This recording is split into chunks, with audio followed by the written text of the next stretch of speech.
Yun guys, good morning sa inyong lahat. Yan, for today's video guys, yan, kung mapapansin niyo nandito tayo sa harap ng kasa ng Premium Bikes Corporation. Ang pag-uusapan natin ngayong araw ay ang dalawang motor na nagte-trending sa social media. Yan, si Honda Click na version 4 at si Lexi 155. Alam ko maraming aalma sa inyo, pinagkukumpara ko si 155 at si 125. Guys, dito sa video na to, ay pagkukumpara natin silang dalawa, hindi para paglabanin, bagkos para magkaroon kayo ng idea kung saan fit ang budget ninyo. Kay Honda Click ba o kay Lexi? Yan. Parehas maganda yan guys at talaga namang parehas yan mga matitindi. Kaya doon sa mga gumugusto na kumuha niyan, panoodin nyo muna ang video na to para may nangyay. Yan na. Okay guys, bago natin yan, bago natin tirahin kanin, syempre, intro muna tayo.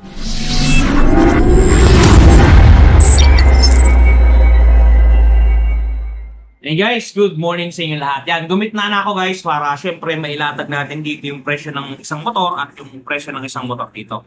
Ginawa nga pala natin to guys sa itong video na to para hindi naman pag-awayin ng dalawang kumpanya na yan. Pagkos para magkaroon kayo ng idea kung sino ba yung tipid sa inyong mga budget. Kasi 155 to at saka 125. Depende na sa inyo guys kung sino ang pipiliin ninyo. Ang gagawin ko lang dito ay pagtatapatin ko yung mga presyo nila para magkaroon kayo ng idea sa inyong mga isip-isip kung alin ba talaga ang inyong gugustuhin, alin ang nararapat sa inyo. Okay guys, dito natin ilalabas yung presyo ng Click at dito natin ilalabas naman yung presyo ng Lex. Okay, simulan natin guys. Okay, Click 125 version 4, ang kanyang suggested retail price is 82,400 pesos. Yan. Okay, dito naman sa ating kanang side, Lexi 155, ang kanyang suggested retail price is 99,900 pesos. So, total guys, meron siyang diferensya sa SRP na 17,500 pesos. Take note, 125cc, 155cc. Kayo na mag-decide kung sinong pipiliin niya. Okay, dako tayo sa installment. Doon muna tayo magsimula sa kanilang mga minimum down payment kasi magkaibang minimum down payment yan. Mamaya na natin pagtatapatin. Okay, minimum down payment ng ating Honda Click na 125 version 4 is 4,120. Sa atin namang Lexi guys, ang minimum down payment niya is 4,995. So matotal, meron siyang gap na 875. Nakamura kayo ng 875 dito at napamahal kayo ng 875 dito. Take note, 155cc to, 125cc to. Kayo nang mag-adjust sa inyong mga sarili-sarili. Okay. Pag nag-down kayo ng minimum sa ating Click, ang magiging monthly po ninyo sa looban ng isang taon ay 9,516. May rebates po tayo na 500 pesos. Yung rebates nga po pala, ito yung tawag, bawas o diskwento. Ano? Ngayon, pag updated tayo, hindi tayo makunat magbayad, magiging 9,016 na lamang po yan. Pagka po dalawang taon, 5,901. Ang rebates po niya ay 600, magiging 5,301. At pagka tatlong taon po, 4,787. Ang rebates po niya ay 700. So, total magiging 4,087 na kung ating i-daily, 136 po yung ating tatlong taon. At pagka kay Lexi naman tayo, ito, minimum down payment niya is 4,995.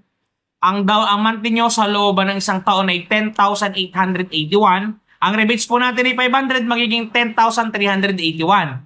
Pag dalawang taon po, 6,747. Ang rebates po natin ay 600, magiging 6,147. At pagkatatlong taon po, 5,473. Ang rebates ay 700, magiging 4,773. Ngayon, ang daily ng ating Lexi is 159. So, ang gap nila dalawa, pag 3 years, pag i-daily ninyo is 23 pesos. Napakaliit ng diferensya, guys.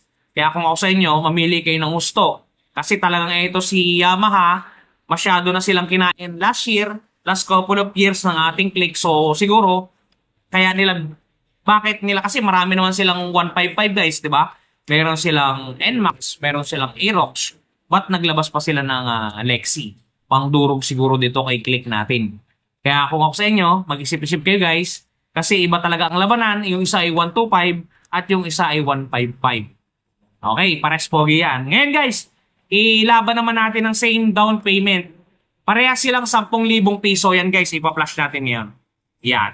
10,000 down para kay Click 125 version 4. Ang magiging monthly natin sa looban ng isang taon ay 8,883. Pag rebated guys, 8,383. Pagka naman dalawang taon, 5,508. Ang rebated natin ay 4,908. At pagka tatlong taon, 4,468. Pag rebated yan, 3,768 at kung i-daily nyo yan guys, 125 pesos. Dako tayo sa kabila, 10,000 down payment kay Lexi. 1 year, 10,343. Rebates natin ay 500, magiging 9,843. Pagka dalawang taon ay 6,414. Ang rebates natin ay 600, magiging 5,814. At pagka tatlong taon, 5,203. Ang rebated ay 4,503.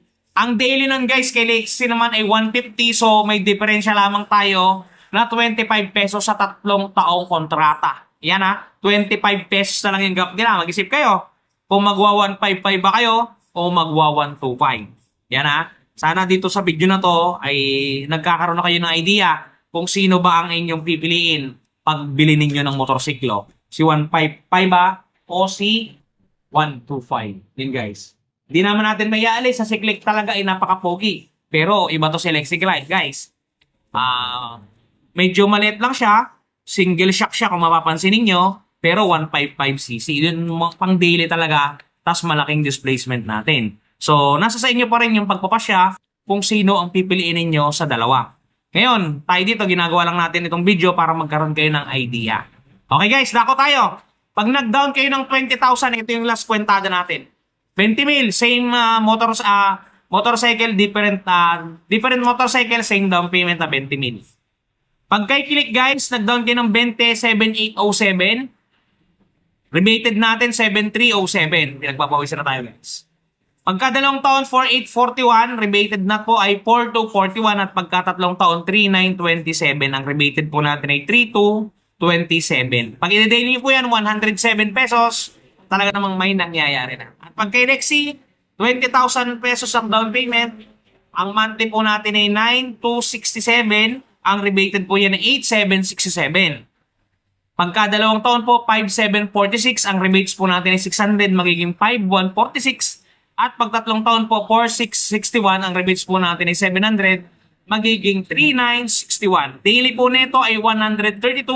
Same po ang kanyang difference, 25 pesos. Nakamahal kayo, napamahal kayo kay Lexi ng 25 pesos at napamura kayo kay Click ng 25 pesos naman. Yan guys. Ginawa natin itong video na to hindi para paglabanin o pag brand war rin ng dalawa, bagkos para magkaroon kayo ng idea kung si Lexi ba o si Click. Pero parang mas maganda si Lexi guys, no? Tugtungan niya lang ng Lori. Yun guys, ang requirements nga pala natin pag kukuha kayo ng hulugan, 1 valid ID at proof of income. Yun lamang guys. 1 or 2 days process, depende po sa inyong swerte. Pagka malas-malas po tayo, 3 days po yan. Pero talagang sigurado po na makakakuha kayo ng motor dito kay Premium Bikes Corporation.